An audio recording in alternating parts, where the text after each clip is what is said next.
And good day. Thank you for joining us here at Truth for Our Time. I'm Tamara Scott. We bring the show to you live every Wednesday at 10 a.m., powered by webcast1live.com, webcast1live.com.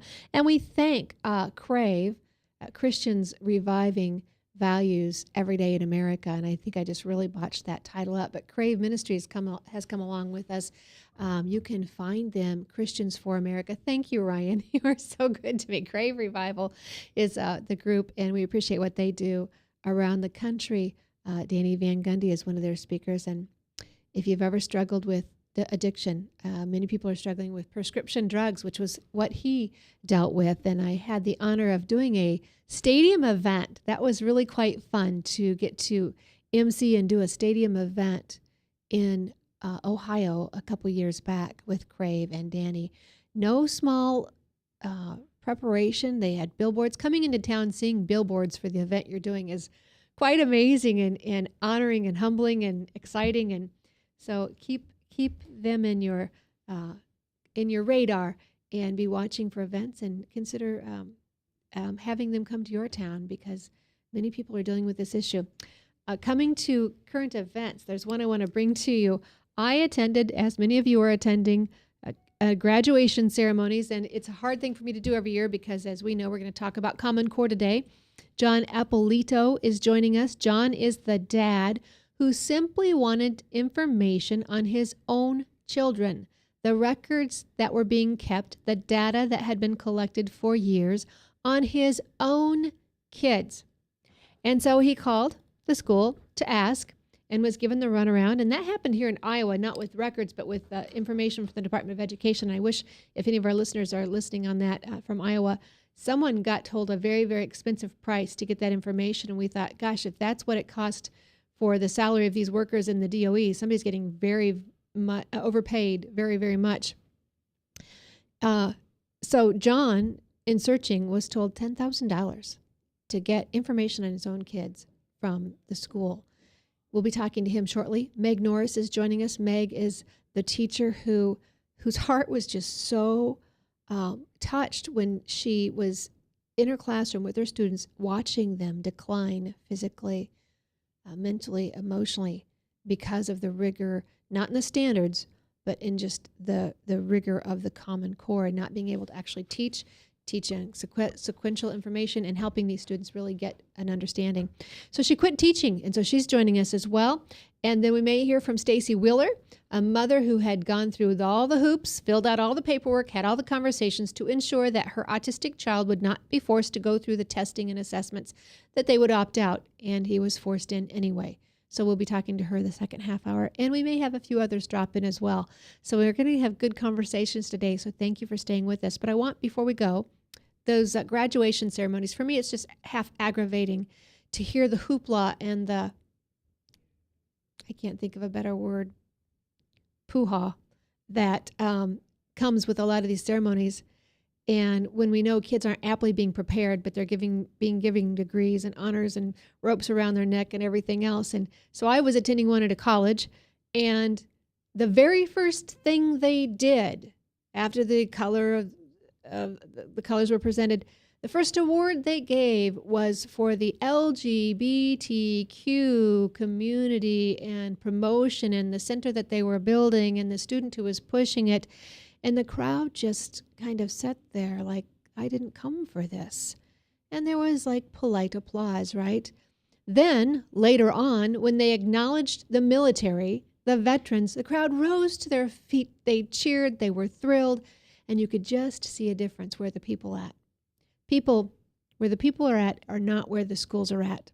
And that's much of the problem today. Who has control? Who's steering the ship? And too often it's not those of us who are paying the bill, those of us who care, those of us whose children are involved. I take that back because the others care, but there's just a whole different agenda there. And I challenge every politician, if schools refuse to teach constitutional things, why do we continue to fund them? If they continue to just simply indoctrinate rather than educate, why do we fund that?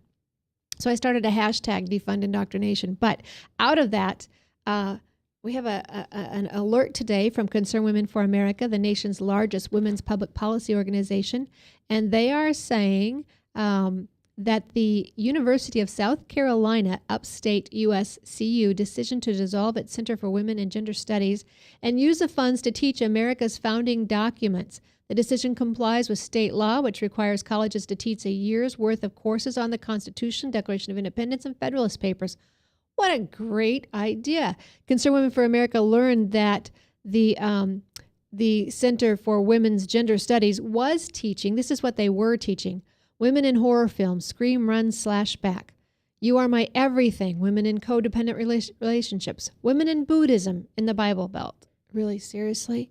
And then in 2014, Bodies of Knowledge Symposium, the event was to kick off with the talk by Thomas McBee on being trans, but not like you think. Friday will be lectures with Dr. David Halperin, author of How to Be Gay, co-founder of GLQ, a journal of gay lesbian studies, and Dr. Bernadette Barton, author of Pray the Gay Away, Extraordinary Lives in the Bible Belt Gays. Queering the New Norm, Harm Reduction in an Age of Gay Progress. It goes on. It just goes on. So I applaud, as does Concerned Women for America, the center's taking those funds and using it. See, those funds create division. Those funds are only for a small group. And by teaching the Constitution, you are teaching to everyone. And the Constitution, when you understand it, ensures your liberty and your freedom. So what a great move by that University of South Carolina upstate, and thank you to that legislature who put that in play. And I know we all have concerns when we make bills like that, we see them pass, but will they teach the truth about the Constitution? Well, we can only hope. We can continue to monitor and to ensure and to demand it, but this was a great step in the right direction. And so, Ryan, do we have Meg on the line? Very good. Meg Norris, thank you for joining me today. Good morning. How are you? I am good. And while we're talking to Meg, if you want to go ahead and pull John into the conversation, that would be great, because I know he has an interview, I think, at 10:30 with Fox. So let's go ahead and pull him in. Meg, thank you for always being willing to come and talk to our listeners and viewers about... I love it. Thank you.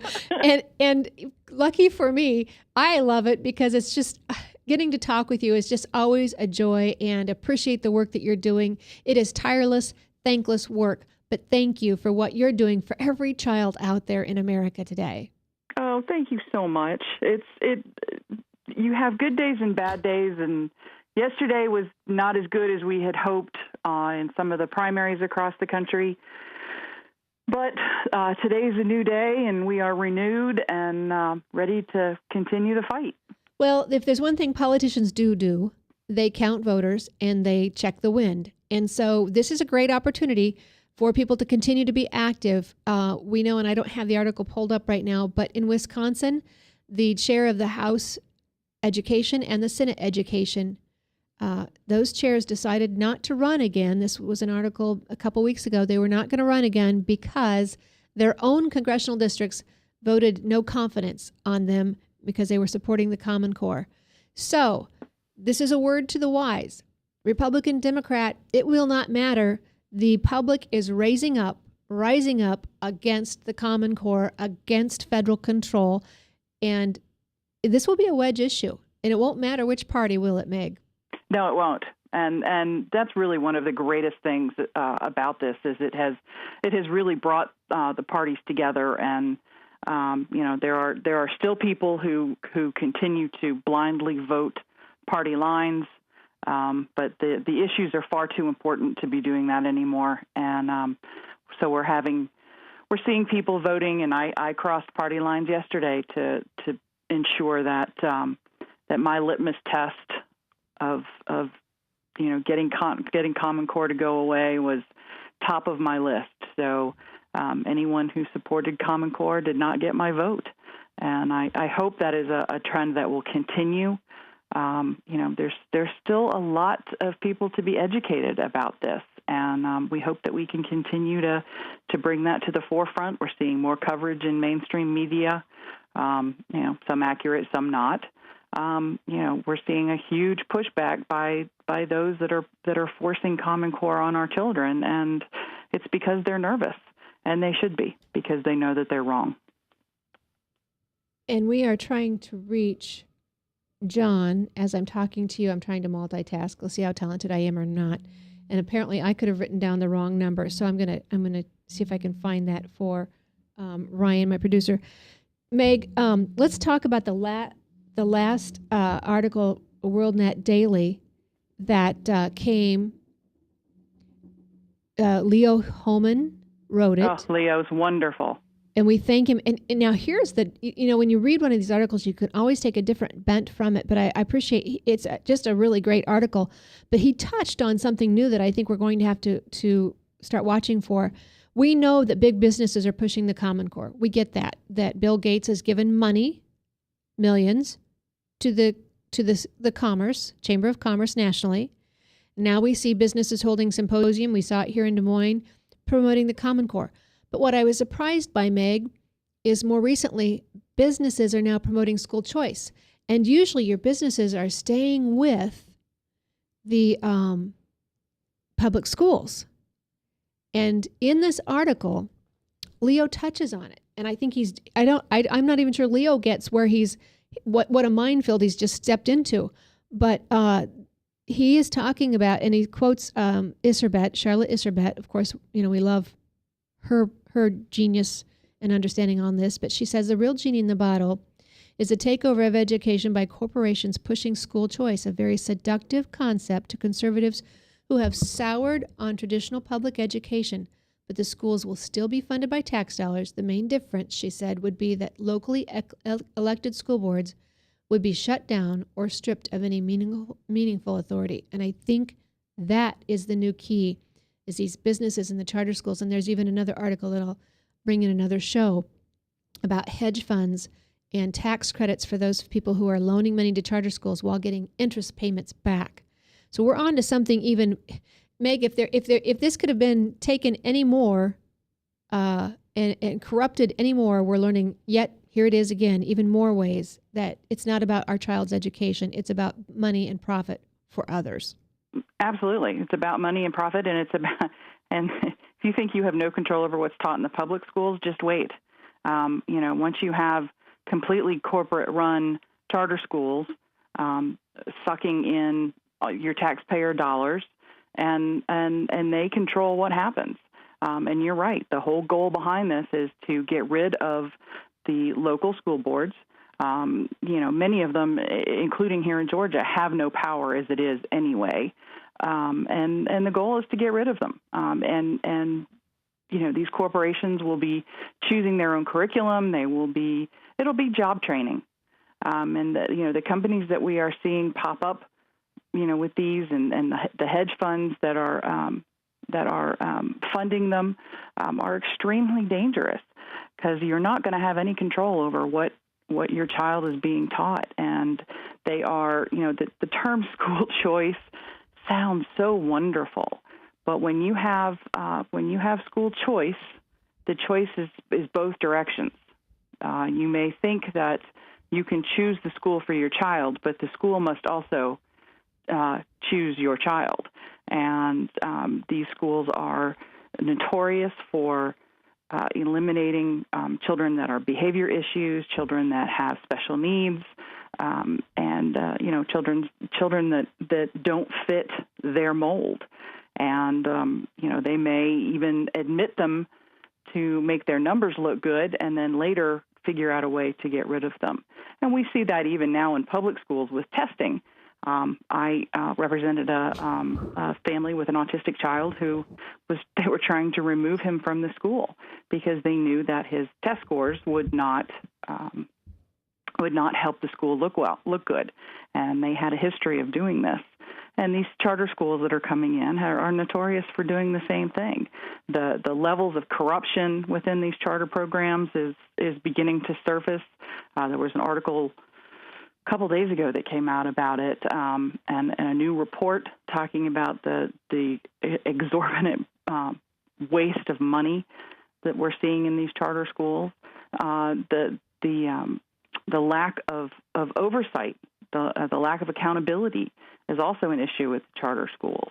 And once you open the door to charter schools, you're going to see things popping up on street corners that are claiming to be education, and they're not, because there's such a freedom in a lot of the charter school regulations and laws that anyone could open a school. And, you're seeing that. I mean, I am a fan of Pitbull's music, but I don't think I would send my child to his school. Very good. Hey, Meg, it's John. Not one of the top things I would do. John Eppolito has dialed in, so I want to give him 10 minutes while he can have that time with us. John, thank you for joining us today. You're welcome. Thank you for having me. Now, for our listeners and viewers, I have put the link to the Fox News story on our webcast1live.com chat line. So you'll see that link on webcast1.com. There's a chat line there. Just take our listeners through this, John. I know your time is short, and I thank you for jumping in with us. You wanted just to see, you weren't asking to see the curriculum or something heavy. You just wanted the records on your kids. Yes, I have 4 children. And all I wanted to see is what data is being stored and shared on my 4 children. And what I discovered is that the state of Nevada does not want to allow me to see that data unless I pay $10,000. And so this is in Nevada, and they have spent an estimated $10 million on a 7-year-old system of accountability information in Nevada, known as SAIN. It should be insane maybe, but SAIN, S-A-I-N. And so under this, you just wanted your kids' records, and they couldn't just pull them up and hand them to you? They couldn't, it's all electronic? What was the problem that was so expensive? Well, a couple things. One, 47 states have signed on to these databases. Those 47 states have taken over $612 million in federal government grants to ensure that all these data systems are compatible, i.e. exactly the same. So it's not just my state. So that's the first thing. And then once you get down to, and some of the states have added a feature where it's very easy to extract individual student data. My state hasn't added that, and they really wish I would just go away. But if you'd give them $10,000, maybe you can help fund that addition, as if your taxpayers can't, your tax dollars can't do it. We think once it's done once. The funny thing is that's probably about what it would cost to add that feature, because once it's done, it would only have to be done once. And we think our state is spending about $12 or $13 million a year just on teacher training for Common Core, but they're not willing to spend a few thousand so that the parents can easily, so that the data can easily be extracted and the parents can see it. And so this information, as you're saying, will be compatible. So other states will get it, other organizations will get it. And I know, I don't know what your state is as far as Smarter Balance or PARC or what testing consortium you may have. In Iowa, we're dealing with Smarter Balance, and which, correct me if I'm wrong, Meg or John, is not a government entity. It's a private entity. And now your students' information will be given to that group to use however they deem appropriate. Go ahead. Not just that. But once the SBAC or PARC, Nevada's using SBAC also, once they get their hands on the data, they're required to make it available to the federal government, the United States Department of Education, companies like Pearson Education, and we don't know who else. It's almost anybody that they want to make it available to. That's the problem. And if we can't see this data before, and some of this data is personal, if we can't see this data on our children before it gets out there, we don't know what the implications are going to be for these kids. Now, the Council of Chief State School Offers is one of the main groups behind Common Core. Carissa Miller is quoted in the article on Fox News as saying, implementing the Common Core state standards does not require data collection. Any comment there? I have something if the other guest doesn't. You go ahead, John. Go ahead, John. Okay. What I have is this. It's a little bit kind of almost true. The problem is, in our state at least, the SBAC test is required. Students cannot opt out of the SBAC test. And once the SBAC test is taken, that's when their data goes beyond the state of Nevada. So it's required, but it is, I mean, you can't get away from it if you live in Nevada and many other states. Well, and I understand from Joy Pullman and Jane Robbins, it is not optional. Your state will not be able to refuse this information. And as you started out to say, John, it is not just academic. Do you have some of the details of what kind of information is being taken? Yeah, I just got the list yesterday from our superintendent of public instruction, and I believe they're talking about home address, name. I'm not sure about Social Security number. And some of the articles you read talk about religious affiliation, political party, income, discipline for sure. They want to know if these kids are a discipline issue, if there's any psychiatric issues with the kids. I think that will follow them the rest of their lives. And one of the things that the opponents of this will say is that if you go to juvenile hall or reform school, when you're 21, the records are expunged.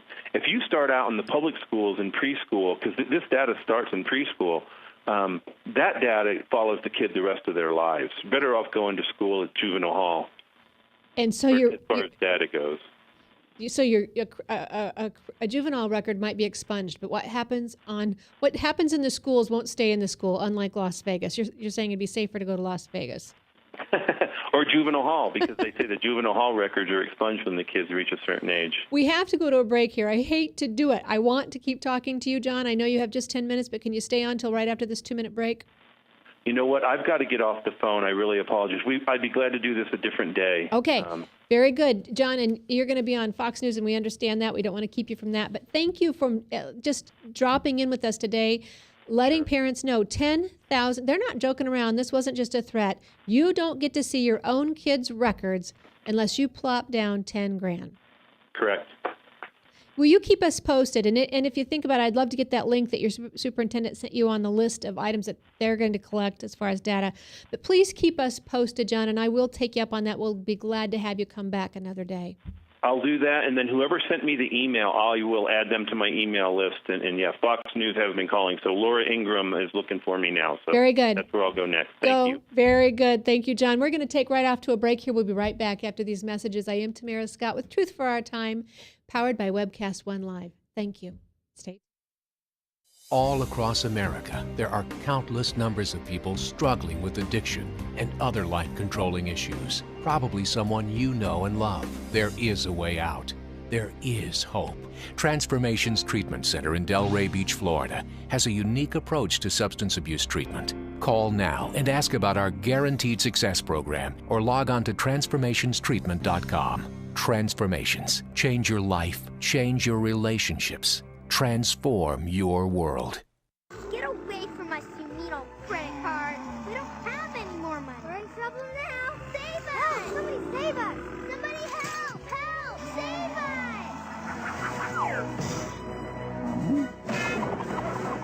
us! Hi, I'm Tom Coates from Consumer Credit of Des Moines. If your credit card's a little too animated, give us a call. Hooray! We're saved! Consumer Credit! You're our hero! Hey, psst. Let me let you in on a little secret. You ready? Always try to do business with people, not places. Especially if you seek honest Christian business people. And when it comes to my car, I really need to trust who's working on it. Now, my family is so blessed. A few years ago, we found a family-owned automobile repair shop that operates as a Christian business also. Open, honest, reliable, trustworthy. It's AMCO on Hickman Road in front of Kmart, and it's a family-owned Christian operating business. This family treats your car as if it was their car. Everything from oil changes to transmission repair and everything in between. So the next time you feel the need to be at peace with your choice of who you can trust with your car, give AMCO on Hickman a chance to serve you. And tell them Max sent. And I am Tamara Scott. Thank you for tuning in with Truth for Our Time on Webcast One Live. I'm talking with Meg Norris. Meg Norris is the teacher who cared enough about her students, so much that she couldn't take watching them decline in the classroom any longer. She quit her teaching job to start speaking out about the dangers of the Common Core. Meg, thanks for staying tuned with us. Sure. All right. In this article, we're talking about the standards, and it always sounds like a good idea. I heard it in a political forum the other evening, but we all should have standards. We all want a measurement, don't we? Shouldn't your students be forced to meet a certain level? Talk to us about that standard, Meg. You know, the standards aren't the problem. It's when you have substandard standards, which is what Common Core is. But it's also when you take those standards and you link them to tests. And then you take those tests and you link them to teachers' jobs, teachers' paychecks. The teachers are really forced to teach to the tests. There are good standards. There are bad standards. Sadly, we have the bad standards. There are much better standards out there. But standards-based teaching and testing has never been proven to work. Matter of fact, it has been proven not to work over and over again. It really comes back to outcome-based education, doesn't it? Absolutely it does. And there's a reason why 24% of our freshmen in college are being pushed into remedial courses right now. And that's because they have been taught in a standards-based method. And we used to have something called scope and sequence. It gave us guidelines. We knew what we had to cover in a year, but it allowed us to individualize how we did it. It allowed us to listen to our students and get them where they needed to be. What has happened with Common Core is the client is no longer the child. When we were in school, we were told we could be anything we wanted to be.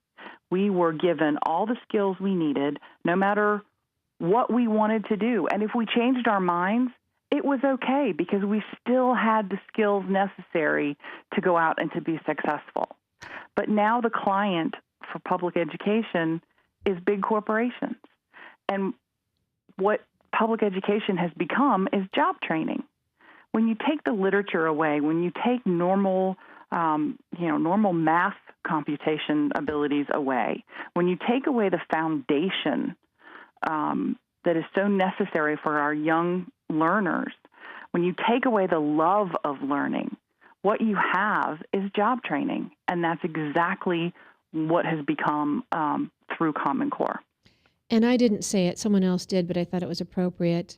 Jobs don't create good education. Good education creates jobs. And what people need to understand is these kids aren't just being trained so that they can go into the workforce with all the skills we think that they should have acquired.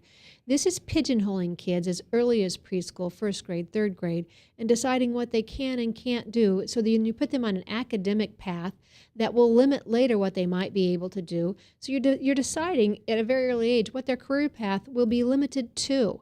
And Meg, I know many people with college degrees who are working in fields that have nothing to do with their degree.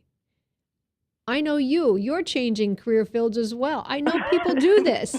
I am. And even at my age, I still don't know what I want to be when I grow up. But I know that I have the skills to go become anything, to go do whatever I want to do. When I pulled my son out, my son is now in private school, and when I pulled him out, he had gone through the career pathway testing that they're now doing on children, and it was established that he would be a really good detective. Well, there is absolutely, positively nothing wrong with being a detective, but he wanted to be an engineer, and he didn't understand that if his heart was really in becoming an engineer like his uncle, why he would be forced to study to be a detective. And, so I, of course, took him out, and he's now in a public school that is not Common Core, in a private school that is not Common Core. I was going to be impressed that you could find a public school that wasn't Common Core. I wish. It was a dream come. No, definitely a private school. But it's, and he had, friends who took these same tests and it said they were going to be cooks. Well, if you want to study culinary arts, that is amazing. Go for it. But if it's not where your heart is, just because some test says that you're going to be good at it does not mean that you necessarily need to go there. And, I'm going to see if I can bring on Ken Kramer at some point in a future show. He's done a lot of shows on the fighting of Teen Screen. And I don't know if you remember that, if that was any of the schools where you taught. Teen Screen was a really invasive, intrusive program that they were giving to students without parental notification or permission. And they would come in and test these kids on a variety of topics, much like the assessments for Common Core. And then they would diagnose these kids, your OCD, your bipolar, they would give these kids diagnosis. And finally, the Rhodes family, I think out of Indiana, Teresa Rhodes, I think is the mother's name, her daughter was diagnosed to the point where she started changing behavior because of what the school was telling her she was or was not. And they sued, and I think that they were successful. Well, Teen Screen, we had a horrible time getting it out of the schools, and all of a sudden it just upped and dropped in December, I think maybe of 2012, just out all voluntarily. People were excited about that. I myself, being more suspicious, probably would have been said to be a detective as your son if I were in school. Thought there's no reason they're just out. We have fought them. Why now are they just leaving voluntarily?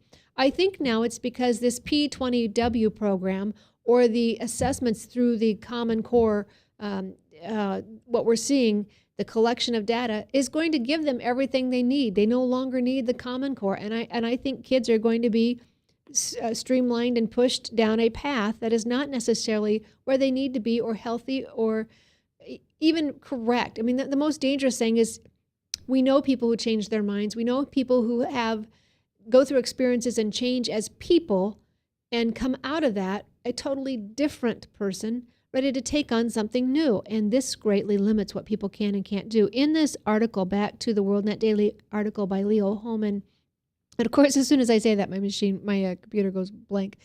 Citing changing workforce needs. You're absolutely right, Meg. A U.S. Department of Education draft document from February 2013 titled Promoting Grit, Tenacity, and Perseverance. This is what they're doing, promoting, pushing our kids down the pathway of whatever corporations are telling them they're going to need a workforce in so many years. And Hogue, I think it's Anita Hogue, which was one of the other people in this article, talks about any weakness in your child's attitudes, values, can be targeted for remediation. Next week, Dr. Peg Luxick is going to come on the show. We're going to talk about some of those testing and assessments and how easy it is to change the information they're taking and gleaning from your child. But Meg, this is exactly what it's about. If not just pigeonholing kids, but actually punishing kids who may not have the right values. Oh, exactly. It is punitive, and it is, and the data is the gold. The data is the pot of gold at the end of somebody's rainbow. Whoever wrote this, and that's what they want. Is they want the data. And somebody sent me the new cut scores, and Peg talks about this in some of her videos, and I'm so excited that you're going to have her on, and the cut scores for these tests that they're giving kids are completely random. The kids in Georgia right now are getting their scores back, and the scores for the CRCT in Georgia, an 800 is passing. To get an 800, you only have to answer 48% of the questions correct. I'm not sure who decided that 48 could possibly be a passing grade, but it is. I mean, it's a fake number, and it's fake math, and it's being recorded as data, and your children are being judged by it. And you have all of this, Georgia has all of their data stored by Google, who is now in the middle of a lawsuit in California for misuse of data that they collected from students. And I have to wonder how much of that data was really misused until they got caught. Right. So you have all this data floating out, and even today on the front, on the CNN website, the first story says that someone hacked eBay, and you need to go in and change your password. How long is it going to be before someone hacks these data storage, places, and all of a sudden our kids' data is free and out there. And once it's out there forever. Well, we have several stories already from states whose children's Social Security numbers were uploaded when they were not supposed to be. So you're absolutely right, Meg. And even here, when we had Jane Robbins and Henry Burke and I can't ever remember the third from I think Heartland Institute sent him in. We had three terrific folks to testify at a subcommittee hearing for our legislature, and a Department of Education employee, a state employee, with such disrespect, interrupted speakers from time to time at the urging of one of the legislators, but took on all of those tax-paying citizens who had driven on a snowy, blowy day to have their hearts heard. When he's there at the Capitol all the time, lobbying anytime he wants, can walk right into the House and talk to any House member, but wanted to tell them that no information had ever been hacked at the Department of Education. Well, that may have been true to that point. As Jane Robbins said, you don't have Smarter Balance testing consortium in place. But what was hilarious, Meg, was within 24 hours, one of the school systems, a larger school system right in Des Moines Central, Urbandale District, was hacked. Pornographic photos were put on their website. And I'll tell you, if people can put something in, they can take it right back out. And they can take information out as well. And shortly after, it was revealed that University of Northern Iowa had several employees hacked to the point where their financial records and tax filings were not accepted because of the issues going on because of that hacking. And I think there was even a third one here lately, Iowa State. I think that one might have been as high as 30,000 students, information hacked. So Meg, you're absolutely right. There is no way this information can be guaranteed safe when it's online. Plus, as we know, most of this information isn't even necessary. It's not academic in content. It's not necessary and will only be used, I think, to limit our kids. Well, and it's money. I mean, it's it's great if you're the head of marketing for Microsoft.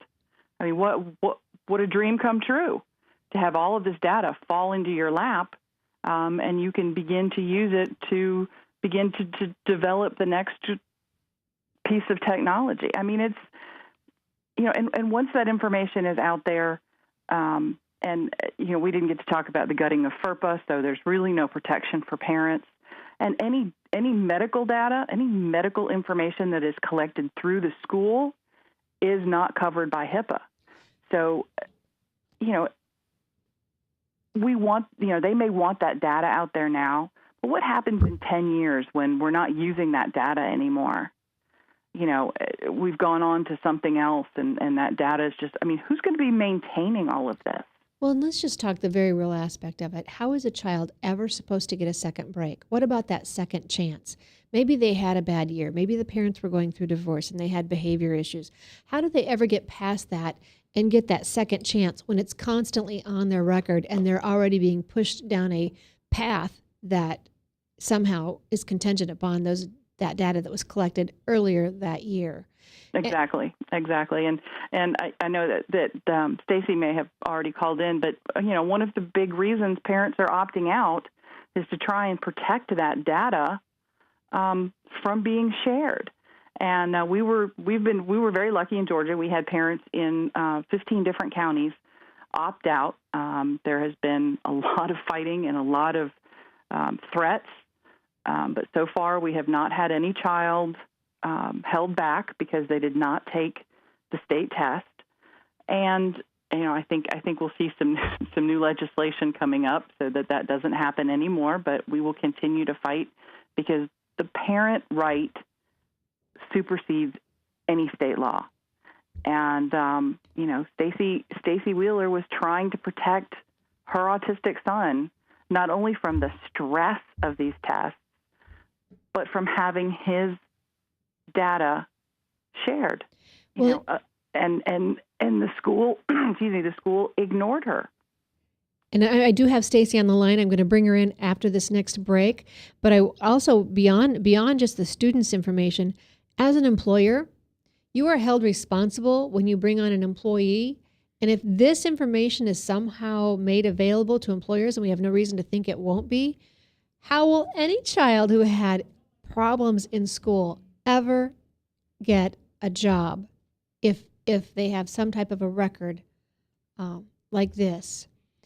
Job, entrance to college, scholarship. The only thing a college has to do is look at this information and say, "Oh, I'm sorry, you had a learning disability in the 5th grade, and so we're not going to admit you," or "You had some disciplinary issues when you were in the 8th grade." So, Meg, we've got to go to break right now. We're going to come back. I'm trying to get better and disciplined about going to my breaks on time. We'll come right back after this, and we'll join Stacy in the conversation as well. Thanks for being with us, Meg Norris. I am Tamara Scott. Truth for Our Time. We are on Webcast One Live. From the RE/MAX Real Estate Concept Studios, this is Webcast One Live. I'm Brian Leach, owner and general manager of Service Legends. I brought along a couple of the home comfort heroes. Hi, I'm Tammy Wells. I am Nick Wondershide. I'm administrative manager. I am the senior technician from Service Legends. It seems like every good thing, when you feel it to the bone that it's good, there's a lot of hard work put behind it. I don't think that you can fake it and have it turn out good. If we seem like, okay, that's just weird, it's just a furnace, why would you believe so deeply in a furnace? It's not just that, we want to show the world that you can have good service. Yeah, it's got to be, it's your home. It's built into our daily trainings, it's built into our culture, that we're going to do whatever it takes to have each client say they love us, period. That's why we spend all the hours in the training that we do. And if we guarantee it's going to be a good experience for you, or else it's free, what type of work do you think we're going to do? There is a guarantee. Temperature selection guarantee, fixed right or it's free guarantee, comfort guarantee, best value guarantee. All of these guarantees hold us accountable to ensuring that we exceed your expectations. And if for whatever reason we'd fail and we can't make it right, we guarantee all of those guarantees with a 100% money back guarantee. If you don't think that your technician can fix it right, are you going to say that to a client? No. You don't have to worry about having a technician come to your house. We drug test, background check all of our team members. We put safe people in your home. Each and every one of our service techs, 400 hours a year in training. You tell it the minute they walk in the door. They know what they're doing, they've done their homework, and they actually truly care about what you want. Because at the end of the day, you're the person that makes sure I have a job. They're going to be listening. They're going to want to know what your challenges are. Then they're going to come and give you options, and you get to choose. If I'm there to help and I make it easy and painless, I did my job right that day. Well, when it comes to your comfort, safety, and your family, you don't necessarily go buy the most expensive, but you get the most bang for your buck. Oh, it's worth it, because there's a lot of people that will find a way to get it to work right now and then leave and then come back, charge you again, and the cycle just repeats itself. So when I'm out there looking at the furnace, I want to find why it failed today. How can we change the part today with something that you're not going to have to worry about? Is it worth changing the part today? You can put a lot of money into a furnace. I can fix parts all day. There's good job security in that for me, but is it the right thing for you? I get a lot of the phone calls of after the technicians are there. They're just in awe. They're like, wow, you guys are great. I don't even know what to say. You guys are great. Everything you did was perfect. It was great. Keep going though, I like this. Just give us a try. I'm gonna take all the risk. I've got the time to make this right. I've got the support to make it right. Just check us out. And if you don't see the value in what we do, fixed right or it's free or 100% money back. Enough said.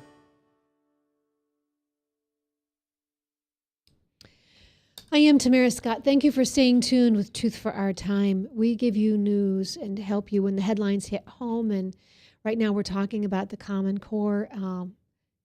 It's coming to a school near you if it's not already. Even those states who said no to the Common Core originally are dealing with parts of it coming in, or curriculum that's aligned to it coming in. And we're told that even the Department of Education is going to some of those schools around their state governments with grants and those opportunities as well.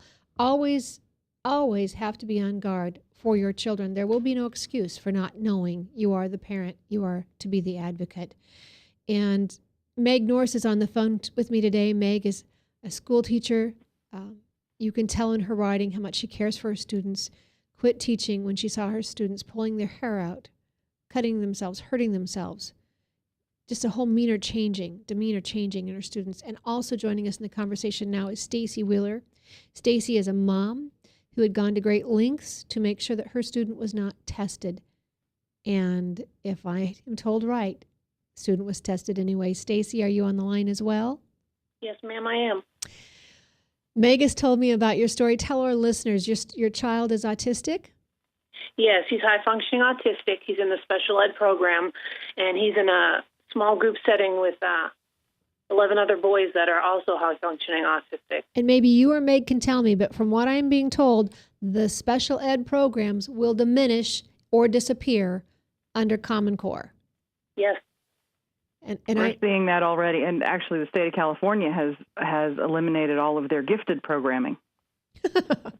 because when you have a standard, what the article here says, and I think it says it's very well, it takes that bell curve and makes it a flat line. Exactly. They want everyone taught at the same level, the same thing across the board. And I think that's exactly where we're going to see special education going. They're going to be forcing special ed children to be, and they already are, to be taught at grade level and tested at grade level no matter where they are functioning. And I'm already seeing Facebook pages pop up to protect advanced placement classes because, as you say, those are going to be disappearing as well.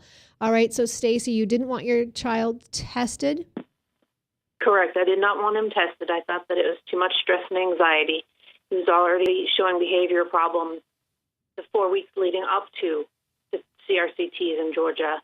And I think that's probably because they had been practicing them. They were doing practice ones a couple times a week, and they were reviewing everything. So it was basically pre-testing before the big test. So there were a lot of behavioral issues with that. Day one, they tested him regardless of the letters, phone conversations, face-to-face conversations, emails, everything. They still tested him. Next day, we sent him in, gave him a card to hand, figuring if he didn't feel confident enough to say, no, I refuse, he could just give them the card, and that's what he did. So he started the test on Tuesday, second day. The last 3 days, he didn't do any. They had him pretty much sit there and read a book, which is a sit and stare policy. But they did retain him. Technically, they retained him because he officially failed the CRCT because he did not take it. In Georgia, there is no opt-out, no waiver, and no refusal. There's no way to get out of it. As a consequence, we knew it was a consequence and that we'd have to face it. He was retained.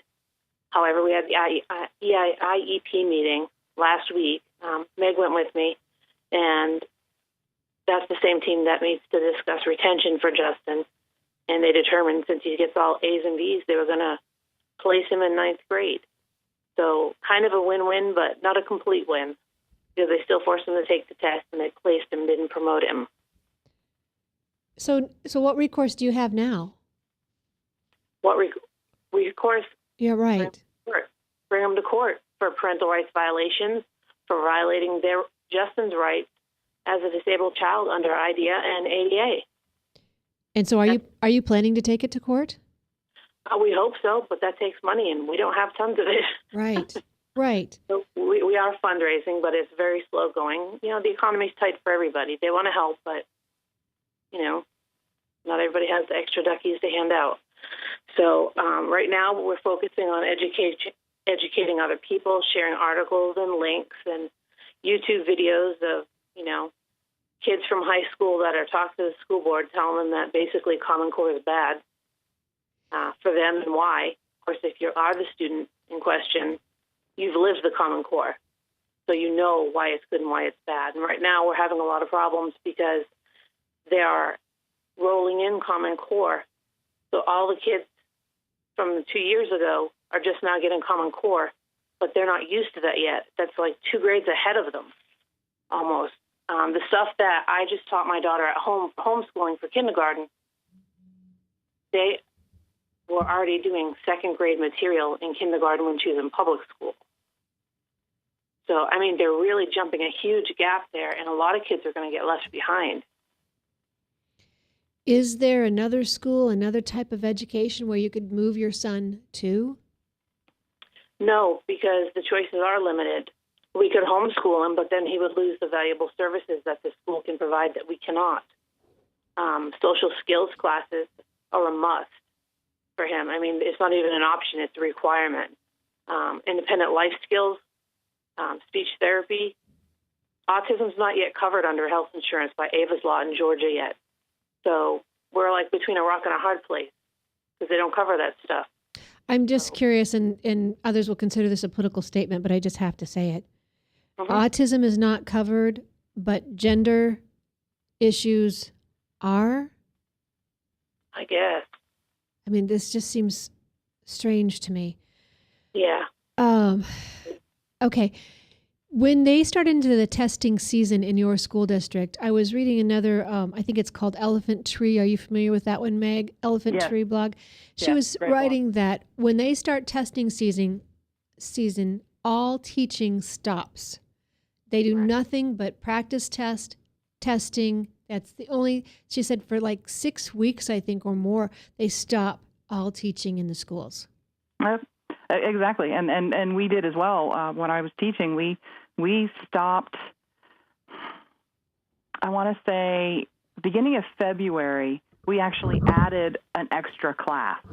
And every student got an extra class of either reading or math, so that they were getting that test prep every single day, starting the beginning of February. And this is to test at the end of April. So, I mean, it's we're losing so much, and the standards are they just don't give our kids what they need.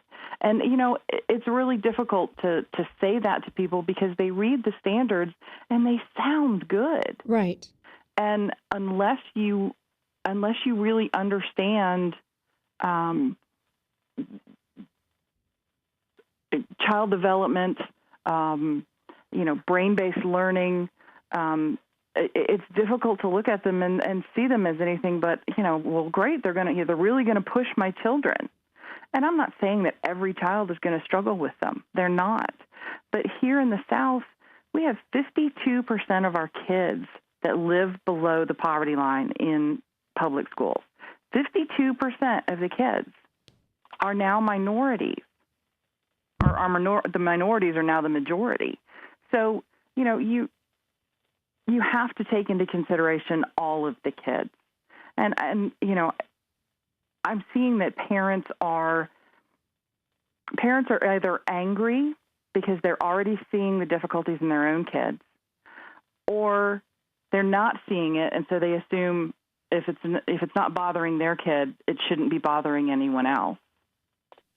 Or they just want to ignore it because they don't want to admit that they weren't paying attention. Because let's face it, I mean, Common Core was really snuck in under the radar. Right. And parents don't want to know that their government is doing this to their kids. And I don't blame them. I didn't want to know. I drank the Kool-Aid.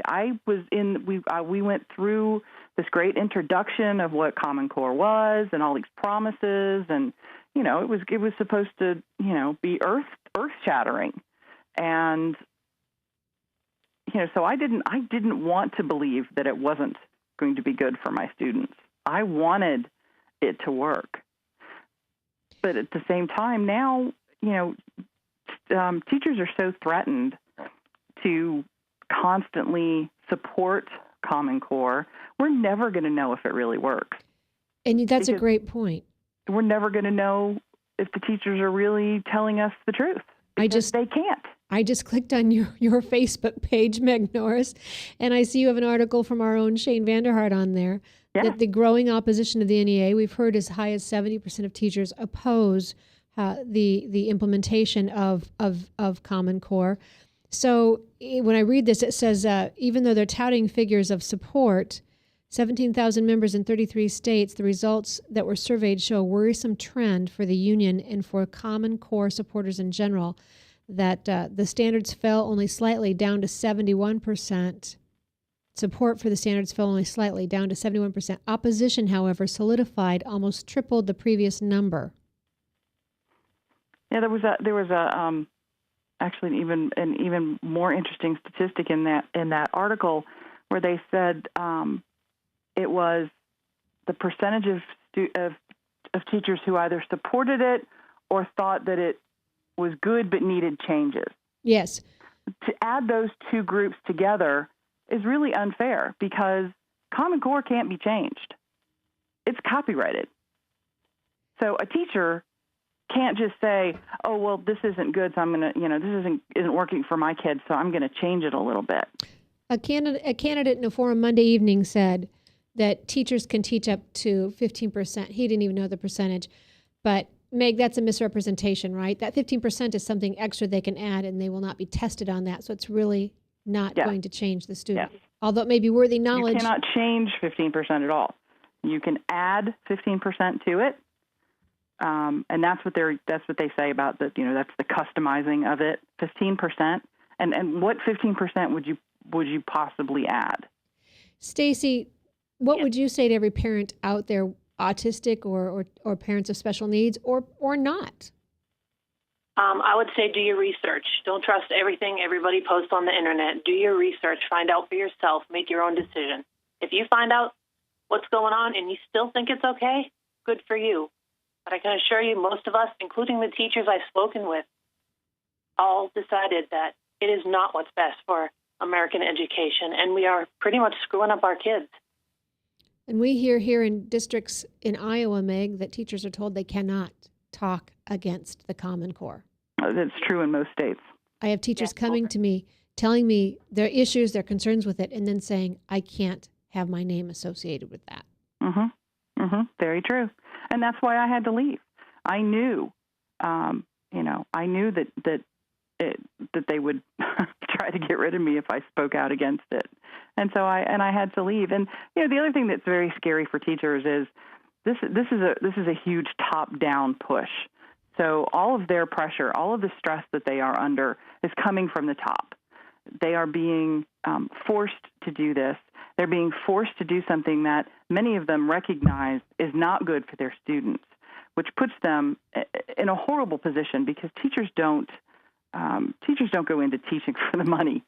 Right. Teachers go into teaching because they love the kids. Yeah, not for the money or the title. No, they love the challenge of seeing those little light bulbs go on and watching kids learn and teaching kids how to love to learn.